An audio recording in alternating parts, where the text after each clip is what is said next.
جتنا بھی سسٹم ہے وہ ایک ریسیٹ ہو جاتا ہے.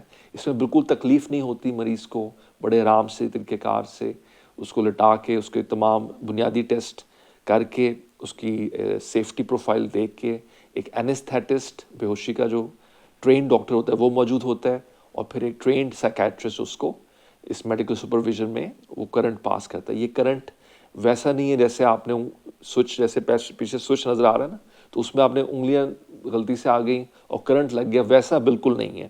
یہ بالکل بہت لائٹ سی اماؤنٹ کا عام کرنٹ سے بہت کم نوعیت کا کرنٹ بالکل اس جگہ پہ لگایا جاتا ہے, اور وہ اس پہ ہم علیحدہ سے بھی بات کریں گے. تو یہ بڑا ایک سیف قسم کا میتھڈ ہے ان پیشنٹس کو جس میں بہت سیریس پیشنٹ ہو, جس میں ہارٹ کے اوپر کوئی مسئلہ ہو, کڈنی کے اوپر مسئلہ ہو, پریگننسی ہو, ایسی چیز ہو جس میں آپ باقی ٹریٹمنٹس کی بجائے آپ جلدی ٹریٹمنٹ کا رزلٹ چاہ رہے ہوں, تو ای سی ٹی اس میں بہت سیف ہے. پہلے ہفتے میں 50% سے زیادہ لوگوں کو پازیٹیو رزلٹ آ جاتا ہے, دوسرے ہفتے میں 80% تک لوگ بہتر ہو جاتے ہیں. ٹھیک ہے, تو ای سی ٹی میرے خیال میں نمبر 1 اگر ہم کہیں تو اس کی نمبر 1 پوزیشن رہتی ہے. پھر کچھ ای سی ٹی کے بعد کچھ تھوڑے سے اسی نسل کے لیکن ذرا ریلیکس اور کم پاور کے ٹریٹمنٹس علاج ہیں جو کہ جدید علاج کہلائے جا سکتے ہیں. اس میں ایک ٹریٹمنٹ ہے RTMS. تو اس میں کیا ہوتا ہے کہ ایک میگنیٹک سٹیمولیشن دماغ کے تھرو گزاری جاتی ہے. اس میگنیٹک سٹیمولیشن کے ذریعے بجائے کرنٹ کے وہ جو میگنیٹ وہ جو مشین اپلائی کی جاتی ہے اس سے برین کے جو خلیے ہیں ان کے جو موومنٹس ہیں ان کے اس کے اندر کوئی ایسا چینج آتا ہے کہ برین کا جو فنکشن ہے وہ ذرا بہتر ہو جاتا ہے. کچھ سرجیکل پروسیجرز بھی ہیں, جیسے ایک طریقہ ہے ڈیپ برین سٹیمولیشن. اس میں کوئی چھوٹی سی برین کے اندر ہلکی سی مداخلت کر کے اس کے اندر بھی سیٹنگ کی جاتی ہے. یہ جو طریقہ علاج ہے سرجیکل, یہ اینڈ پہ رکھا جاتا ہے عام طور پہ ریزسٹنٹ کیسز کے لیے, اور اس کا پارکنسنزم یا دماغ کی کچھ بیماریوں میں بہت اچھا رزلٹ ہے. obsessive compulsive disorder میں بھی ہے. ڈپریشن میں ابھی بہت زیادہ استعمال نہیں کیا جا رہا ہے تو بہت کم جگہوں پہ ریسرچ سینٹرز میں کیا جا رہا ہے. ٹریٹمنٹ میں کچھ ایسے بھی نئے ٹریٹمنٹس ہیں جس میں مثال کے طور پہ کیٹامین, ایک پہلے ایک نشے کی ایک دوائی ہوتی تھی کیٹامین, تو بعد میں انہوں نے دیکھا کہ جب کیٹامین دیا جاتا ہے انجیکشن کے تھرو ایک خاص ڈوز میں تو فوراً سب سے جلدی اثر آتا ہے. پیشنٹ کئی دفعہ پہلے دوسرے سیشن میں ہی ڈپریشن سے باہر آ جاتا ہے. یہ جو کیٹامین ایڈمنسٹریشن ہے یہ بھی میڈیکل سپرویژن میں دینا چاہیے خاص ڈوز کے ساتھ. اس سائیکیٹرسٹ کا ایک ٹریننگ ہو اس چیز کے اندر. پیشنٹ کو ریکور کرنے کی بھی فیسلٹی ہونی چاہیے, خدا نخواستہ اگر کوئی ایسا مسئلہ ہو جائے تو ایک میڈیکل سپورٹ بھی ہونی چاہیے. لیکن یہ ابھی آج کل اس کا بہت چرچہ ہے. اس کو کوشش کی جا رہی ہے کہ اس کو اورل فارم میں, ٹیبلٹ فارم میں بھی دیا جائے, لیکن وہ اتنا سکسیسفل نہیں ہے. پاکستان میں کچھ سینٹرز, کچھ سائیکیٹرسٹ اس کو دے رہے ہیں اور وہ بتاتے ہیں کہ اچھا نتیجہ ہے.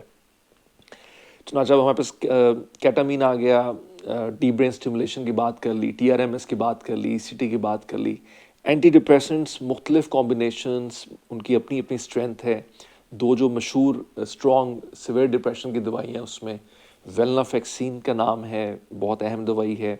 مرٹیزاپین ایک دوائی ہے, اس میں بھی کچھ ریسرچز تھی کہ شاید اس کا جلدی افیکٹ آتا ہے, لیکن اس کے اندر ایک سیڈیشن, نیند آلریڈی کیونکہ موجود ہوتی ہے تو وہ پیشنٹ کو محسوس ہوتا ہے شاید جلدی بہتر ہو رہا ہے, ورنہ جب بعد میں ٹرائلز کیے گئے تو اس کا بھی اتنا ہی جلدی اثر آتا ہے جتنا باقی ادویات کا آتا ہے.